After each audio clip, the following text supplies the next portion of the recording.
Assalamualaikum warahmatullahi wabarakatuh.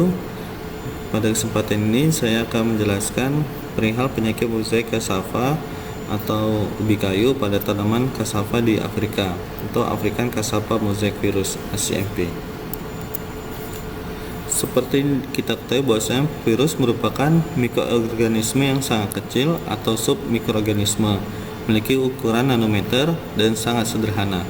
Hanya tersusun atas asam nukleotida berupa RNA, DNA, kemudian selubung protein, dan juga beberapa virus mempunyai selubung lipid. Virus memiliki bentuk baik itu bulat, batang lentur, benang, dan virus kembar atau disebut Gemini. Ada sekitar 10 jenis virus yang menginfeksi tanaman ubi kayu di Asia, Amerika Selatan, Amerika Tengah, dan Afrika. Namun, virus American Cassava Mosaic Virus dan Cassava Brown Streak Virus merupakan virus yang memiliki kerugian yang sangat besar terhadap budidaya ubi kayu di Afrika. Berikut adalah sejarah hidup African Cassava Mosaic Virus. African Cassava Mosaic Virus atau ACMV bersifat endemik yang diperkirakan berasal dari benua Afrika dan pulau-pulaunya, di mana sebenarnya ubi kayu ini diperkenalkan ke Afrika dari Amerika Selatan pada abad ke-16 dan abad ke-18. Namun di Amerika, serangan ACMV belum dilaporkan. ACMV pada tahun 1994 dijelaskan dengan nama Creutzfeldt dan dilaporkan terjadi di Afrika dan Madagaskar, Zanzibar, Sinailands, India, dan Jawa. Etiologi ACMV pertama kali dilaporkan pada tahun 1936 berdasarkan serangan di Tanzania pada abad ke-19, yaitu sekitar tahun 1896. Kemudian pada tahun 1987 terjadi keparahan penyakit yang menyebar di seluruh Afrika dan mengakibatkan kelaparan sehingga seluruh benua mengirim ubi kayu ke Afrika. Insidensi infeksi dari ACMV ini sendiri seringkali sangat tinggi, seperti di Ghana itu sampai 96% tanaman terinfeksi. Kemudian di Kenya ada sekitar 80%. Kemudian di Ivory Coast atau Pantai Gading itu sekitar 100%. Untuk patogen penyebab African Cassava Mosaic Virus, ACMV ini dideskripsikan sebagai genus Geminivirus atau memiliki famili Geminiviridae atau virus kembar. Dapat kita lihat pada tampilan mikroskopik elektron dari virus sendiri dengan tampilannya yang kembar. Dengan bentuk Gemini ini ukurannya itu sekitar 30 x 20 nanometer, memiliki selubung protein dengan berat ukuran itu berat molekulnya sekitar 30.000 dk. Terdiri atas 2 molekul melingkar dengan ukuran yang serupa. Jadi genom dan untaian DNA-nya itu memiliki bentuk yang melingkar dengan ukuran serupa, dan terdapat 4-5 strain dari ACMV ini sendiri. Untuk Cassava Mosaic Virus, ACMV dan East Cassava Mosaic Virus ini, keduanya ini tidak ditemukan di luar Afrika, sedangkan True Indian Cassava Mosaic Virus atau ECMV ini sejauh ini hanya terbatas ditemukan di India dan Sri Lanka. Untuk di Uganda dan Kamerun ternyata telah diidentifikasi adanya hibrid rekombinan antara ACMV dan IACMV. Untuk gejala penyakit African Cassava Mosaic Virus dapat dilihat pada gejala pada daun, di mana gejala ini bervariasi baik tipe maupun keparahannya, dan dibedakan 2 tipe, yaitu antara mozaik hijau atau green mosaic dan mozaik kuning atau yellow mosaic. Untuk mozaik hijau mempunyai bagian-bagian jaringan yang kontras berwarna hijau normal dan hijau muda. Gejala ini tampak hanya pada tanaman bila dilakukan pengamatan secara seksama dan biasanya tidak berasosiasi dengan pengurangan ukuran daun, jumlah daun, dan ukuran tanaman ataupun hasil. Sedangkan untuk mozaik kuning, daun yang terserang ini sangat jelas dapat diamati karena adanya kontras antara jaringan berwarna hijau normal dan kuning. Selain itu juga terjadi distorsi bentuk daun dan pecahnya jaringan. Klorosis yang berat sering kali berasosiasi dengan tulang daun melengkung, kemudian rontoknya daun secara prematur dan adanya penurunan pertumbuhan dan hasil yang jelas. Berikut ini adalah contoh dari Gejala penyakit African Cassava Mosaic Virus mulai dari yang normal hingga yang berat yang mengalami penurunan atau pengurangan dari ukuran daunnya. Ini untuk mozaik hijau yang mengalami serangan berat, kemudian ini adalah mozaik kuning yang mengalami serangan berat. Untuk gejala penyakit sendiri ini terdapat perbedaan yang jelas antara varietas ubi kayu dalam hal penampakannya dan tingkat keparahannya, di mana untuk varietas taham punya gejala yang lebih ringan dibandingkan varietas rentan, terutama pada stadium akhir pertumbuhan. Pada varietas tahan ini seringkali terjadi tanpa gejala, sementara pada varietas yang peka gejala tetap terlihat. Gejala daun ini dipengaruhi oleh lingkungan di mana daun yang terbentuk pada musim panas cenderung lebih ringan dibandingkan daun yang dibentuk pada periode lainnya. Kemudian strain yang virulen juga menghasilkan gejala serangan dan kerugian hasil yang lebih berat dibandingkan yang kurang virulen. Berikut ini adalah contoh dari proses scoring dari gejala penyakit dari African Cassava Mosaic Virus, di mana mulai dari skor 0 untuk yang normal hingga skor 5 yang terberat dengan adanya pengurangan atau reduksi ukuran daunnya itu sekitar 50-80%. Untuk cara penyebaran sendiri dapat ditularkan secara mekanis dengan menggosokkan sap tanaman sakit. Kemudian ini melalui bibit tanaman terinfeksi, yaitu utamanya itu melalui bibit tanaman terinfeksi, yaitu baik itu melalui setek maupun penyambungan, tetapi tidak melalui kontak antar tanaman dan tidak ditularkan melalui biji. Penularan melalui serangga vektor yaitu dilakukan menggunakan kutu kebul atau Bisimia tabaki. Berikut adalah gambar dari Bisimia tabaki. Kemudian tanaman yang diinokulasi sendiri tadi akan menunjukkan gejala mozaik mulai 2 bulan setelah inokulasi. ACMP ini dapat infeksi sekitar 7 spesies manihot dan kerabat dekatnya Euphorbia, namun virus ini tidak dapat ditularkan dari tanaman tersebut ke tanaman ubi kayu. Berikut ini adalah contoh gambar untuk batang tanaman yang mengalami infeksi dari ACMP.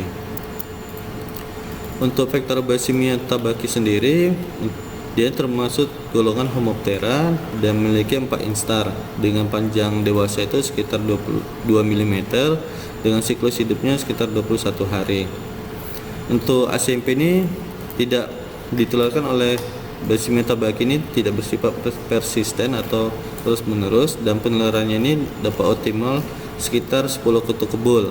Serangga memerlukan waktu 3 jam untuk proses menghisap virus dan memerlukan waktu 8 jam untuk bersirkulasi di dalam vektornya. Kemudian butuh periode inokulasi sekitar 10 menit untuk menularkan virus. Kutu kebul tetap piruliferus setidaknya selama 9 hari. Angin dapat berperan dalam mobilitas vektor sehingga berpengaruh pada proses penyebaran infeksi dari ACMP ini. Kemudian ACMP ini tidak akan hilang pada saat ganti kulit dan tidak ditularkan ke generasi berikutnya melalui telur, jadi tidak bersifat persisten. Kemudian kutu kebul ini 95% pada bagian bawah daun muda dari tanaman ubi kayu. Berikut ini adalah gambar dari distribusi virus, dan ini adalah gambar distribusi dari kutu kebul yang terdapat di Afrika. Untuk cara bertahan hidup dari African Cassava Mosaic virus ini melakukan perbanyakan melalui replikasi asam nukleatnya dengan menggantungkan sepenuhnya pada enzim dan basa-basa nukleotida pada tanaman inangnya. ACMP menyerang tanaman pada tahap berbunga, tahap pembibitan, dan tahap pertumbuhan vegetatif. ACMP ini melakukan penularan utama itu melalui stek vegetatif ubi kayu. Daun yang muncul dari stek tersebut dapat menunjukkan gejala CMD atau Cassava Mosaic Disease ini dan berfungsi sebagai sumber inokulum virus untuk penyebaran sekunder yang dilakukan oleh vektor kutu kebul. Di mana untuk virus ini di dalam jaringan daun, virus terakumulasi di dalam inti sel parenkim phloem dan korteks dan pada sel-sel epidermis. Bergantung pada cara infeksi, gejala muncul pada daun pertama yang muncul untuk tanaman yang diinfeksi melalui stek, sedangkan untuk yang melalui kutu kebul itu sekitar 12 sampai 20 hari setelah inokulasi. Biasanya ini ditentukan oleh karakteristik varietasnya.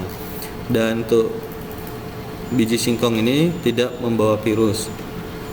Dan seringnya terjadi petani ini berbagi stek singkong tanpa mengetahui status virusnya, sehingga virus ini tetap terus bertahan.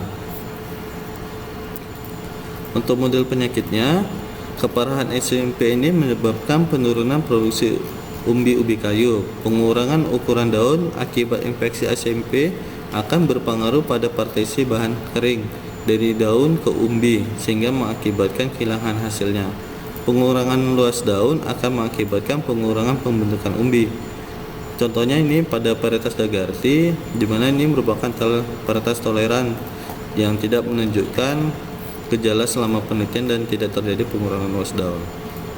Selain mengurangi hasil umbi, ternyata SMP juga berpengaruh terhadap kualitas umbi dengan korelasinya berupa korelasi negatif.